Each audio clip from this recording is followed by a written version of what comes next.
Olá, que a graça e a paz do Senhor Jesus Cristo seja contigo. Um prazer estar aqui mais uma vez, trazendo uma palavra simples, mas sincera para o seu coração. Hoje eu estava lendo a palavra de Deus, segunda carta aos Coríntios, capítulo 5, versículo 17. E a palavra dizia assim: se alguém está em Cristo, é nova criatura. As coisas velhas passaram, eis que se fizeram novas. Quando eu era criança, me lembro bem, mesmo sem sabedoria, sem conhecimento nenhum das coisas de Deus, de nada de religião, eu tinha um amor muito grande por Jesus. Eu gostava de Jesus. Eu carregava um crucifixo no meu peito, sem sabedoria, mas criança. Às vezes minha mãe falava: ô meu filho, vai lá, não. Eu tenho que ir lá na mercearia buscar o pão em algum lugar. E eu falava: eu vou, mãe. Eu não tenho medo não, porque eu tenho Jesus no meu coração. Então eu sempre admirei muito Jesus, mesmo não compreendendo as coisas de Deus, não compreendendo bem a trajetória daquele grande, maravilhoso homem chamado Jesus Cristo. E meditando sobre isso e aprendendo, estudando um pouco a palavra de Deus, se você reparar, quando Deus criou o homem, lá no livro do Gênesis fala isso, Deus criou o homem e deu a ele tudo o que ele precisava. Deus permitiu a ele ter tudo a seu dispor. Quando percebeu que não era bom que ele vivesse só, o Senhor fez uma companheira, uma auxiliadora para viver com ele. Contudo, Deus deu uma ordem, lá no livro de Gênesis, no capítulo 2, versículo 17, ele falou que ele podia comer de tudo que tinha no jardim, ou seja, ele estava com toda a fartura à sua disposição. Não come da árvore do conhecimento do bem e do mal, porque no dia que dela comeres morrerás. Então, quando Deus criou o homem com uma comunhão muito grande com ele. A própria Escritura diz que Deus descia toda a tarde na viração do dia para conversar com o homem. Olha isso, que coisa mais linda. Ele tinha absolutamente tudo. Até o dia em que a serpente aparece para aquela mulher e a induz, dizendo: que isso? É assim que ele falou? Que se comeres morrerás? Certamente que não morrerás. A palavra certamente induz a pessoa que está ouvindo a pensar que aquilo é uma verdade. E ela então come daquele fruto e dá ao homem e ele também come. Mas a ordem de Deus era que não comesse. As pessoas querem especular que fruto que foi maçã. Não importa, o que aconteceu foi uma desobediência. Deus havia dado uma ordem para ser cumprida. Eu que sou militar sei muito bem disso. A ordem é para ser cumprida, para ser obedecida, a menos que ela seja ilegal. Então, o homem quando conhece Cristo, está falando ali na palavra de Deus que ele é liberto e que as coisas são feitas novas. Mas o que ele ganha quando ele conhece Cristo? Primeira coisa, ele é liberto. Ele é liberto, sabe de quê? Dos traumas que ele carrega. A nossa infância é carregada de traumas. A sua mente fotografa coisas desde o ventre. A partir de 3 meses de gravidez, você já começa a gravar coisas, a sua história, o seu caráter, a sua personalidade começam já a ser trabalhadas ali.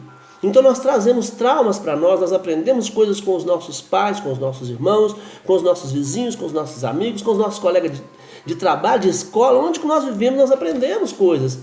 E então dali nós começamos com as nossas práticas. Com a vinda de Cristo, com o conhecimento de Cristo, nós abrimos mão dessas práticas, nós somos libertos disso. Eu não dependo mais disso para a minha sobrevivência. Então, quando o homem sofreu a queda, mostra claramente o descontentamento de Deus, que então ele veio com as punições. Primeiro a serpente, ele disse: olha aqui, por causa disso você rastejará sobre o seu próprio ventre todos os dias da tua vida e comerás pó. Logo em seguida, ele disse para a mulher: e tu, mulher, a partir de agora multiplicarei sobremodo as dores do parto. Veja bem, por isso que as mulheres hoje sofrem com a dor do parto, por causa da desobediência. E ao homem ele disse: olha, que por sua causa a terra agora é amaldiçoada, vai gerar inclusive abrolhos, e você do suor do seu rosto comerás. Se não fosse isso, você não precisava de quarentena, podia estar em casa hoje, não precisava trabalhar. Mas então a punição veio E o homem então perdeu aquela comunhão que nós comentamos no início aqui, de Deus conversar com o homem todos os dias. Aquilo acabou, porque ele criou um leque, uma separação entre o homem e Deus com a desobediência. Então o homem perdeu aquela comunhão com Deus. O que Deus então fez? Deus revela no livro de Levítico, no capítulo 17, o versículo 11, que o sangue fará a expiação em virtude da vida. E Hebreus 9, versículo 22, fala que sem derramamento de sangue não há remissão de pecados. Então o que o povo fazia? Na medida que o povo pecava, eles pegavam um animal, sacrificavam aquele animal e ofereciam aquele sangue a Deus para livrá-los daquele pecado. E isso acontecia no Antigo Testamento. Deus mandou os seus profetas, os profetas foram mortos, foram perseguidos e as pessoas não deram ouvido a Deus por causa dessa separação. Deus então, ao final do Antigo Testamento, quem gosta de ler vai perceber que Deus então ficou em silêncio. Os teólogos defendem entre 400 a 450 anos em silêncio. E logo em seguida ele enviou Jesus Cristo. Aí que vem o detalhe, quando nós encontramos Jesus e temos uma comunhão com Ele, o que acontece? Primeiro, nós somos libertos. Segundo, nós somos transformados. Transformado como? Na mente, no corpo, no entendimento. Aquilo que antes eu interpretava de alguma forma que não estaria errado, que não faria diferença nenhuma, eu começo a compreender. Mas não é por proibição, é porque o amor de Cristo é tão abundante que quando entra em nós, Ele transforma a nossa vida. Nós não dependemos mais daquelas coisas que antes achávamos que dependíamos dela. Algumas pessoas são dependentes da droga, do cigarro, da bebida e de tantas outras coisas. Sabe por quê? Porque não teve um encontro com Jesus. Porque Jesus veio exatamente para transformar. Quando Jesus caminhou durante cerca de 3 anos, ele começou ensinando, ele foi ensinando, arrebanhando discípulos que eles já entendiam o seguinte: eu vou arrebanhar alguns discípulos, Jesus dizia, e depois que eu partir, esses discípulos vão continuar esta obra. E eles continuaram, tanto que eu estou aqui hoje. Depois de mais de 2000 anos, eu estou aqui conhecendo a mesma palavra que aquele Jesus informou para aqueles discípulos lá. E tenho prazer em propagá-la agora aqui com você também. Então, meu querido, o Senhor Jesus foi ensinando que com Ele as histórias seriam diferentes. Nós seríamos protagonistas da nossa própria história com o conhecimento que temos de Cristo Jesus. Se você mentia antes, não minta mais. Se roubava, não roube mais, não há necessidade. Só que essa transformação não vem de fora para dentro. Eu não consigo convencer você, que talvez está me ouvindo, que tenha os seus problemas, a largá-los, a se livrar deles, simplesmente com a minha fala. É você que tem que compreender isso e tirar de dentro para fora. Eu falo isso muito com as pessoas quando eu estou dando aula, principalmente, que as leis transformam o homem de fora para dentro, as normas transformam o homem de fora para dentro, as doutrinas também transformam o homem de fora para dentro. Jesus transforma o homem de dentro para fora. Ele entra em nós. A Bíblia diz muito claramente no livro do Apocalipse 3:20, fala isso, que eu estou à porta e bato. Se alguém ouvir a minha voz e abrir a porta, eu entrarei em sua casa, cearei com ele e ele comigo. Cear é intimidade. Então, quando nós temos um encontro com Cristo, primeiro nós somos libertos.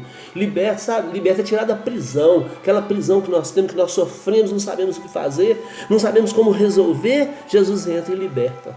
Por isso que eu preguei muito em penitenciárias e eu dizia: olha, que Jesus é aquele que te liberta na prisão, não somente da prisão. Porque se você cometeu um crime e está na prisão, você está pagando pelo erro que você cometeu. Jesus pode te libertar na prisão. Você pode continuar nas grades, entre grades, mas liberto em Jesus Cristo. Então, primeiro, o homem é liberto. Segundo, ele é transformado. E terceiro, ele é curado. Aí você vai me dizer: mas eu não estou doente? Você que pensa.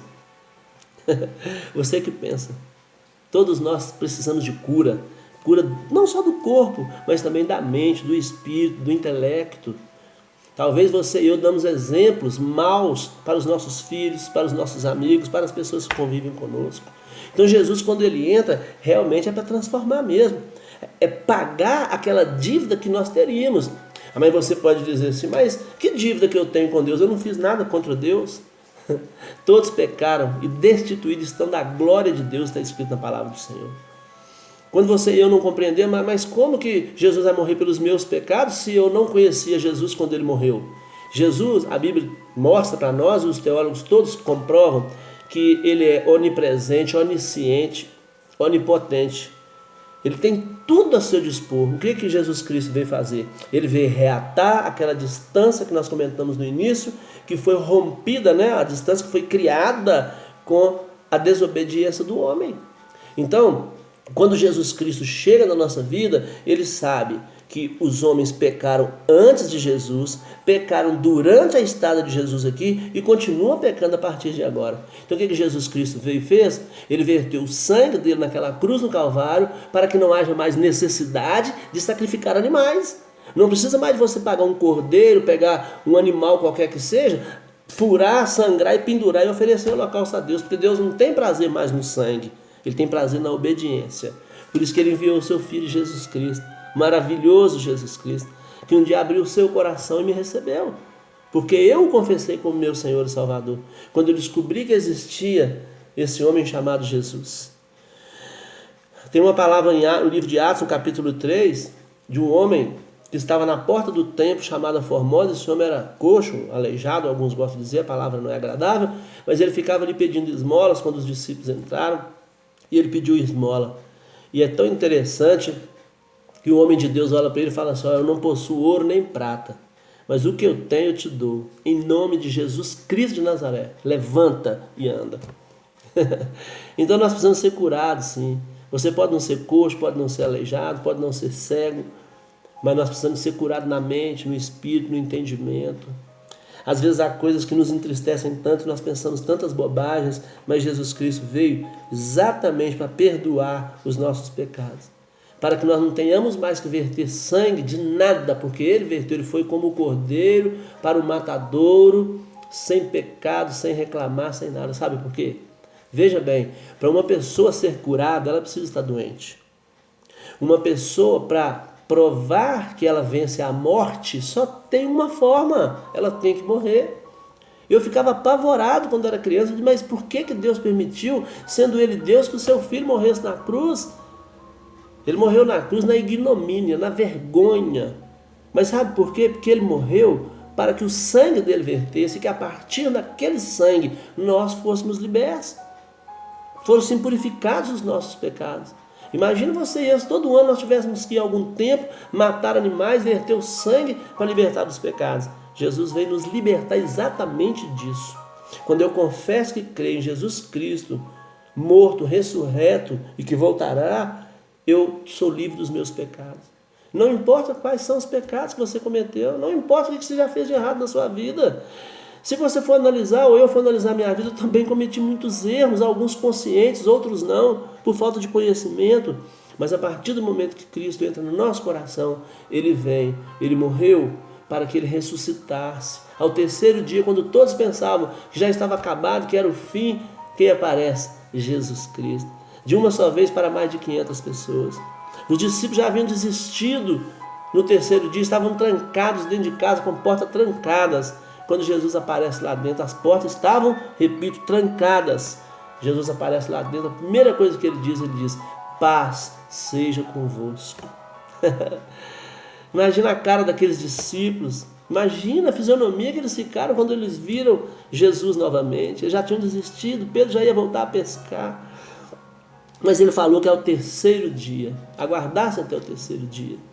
Então você que está me ouvindo, que está assistindo, estou tentando ser breve, não vou delongar. Mas sabe, quando nós temos um encontro com Cristo, primeiro, nós somos libertos, segundo, nós somos transformados, e terceiro, nós somos curados. E não diga que você não é doente, que você não está doente. Nós somos carentes da cura de Jesus na nossa vida.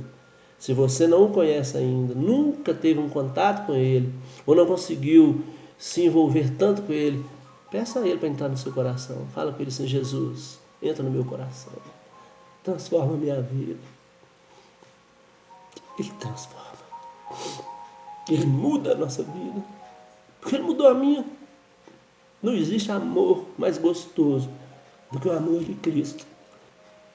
Entrega o seu caminho ao Senhor, você vai ver, sua vida vai mudar.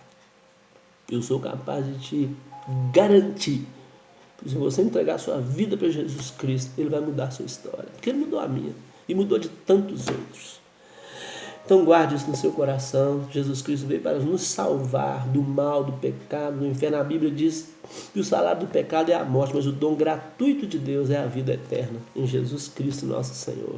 Meu Pai, em nome do Senhor Jesus Cristo, teu Filho, meu Senhor, quero orar agora abençoando essa pessoa que está assistindo, que está ouvindo, que o poder do sangue purificador de Jesus Cristo possa redimir de todo mal, Senhor. Que a bênção do Senhor seja sobre essa pessoa.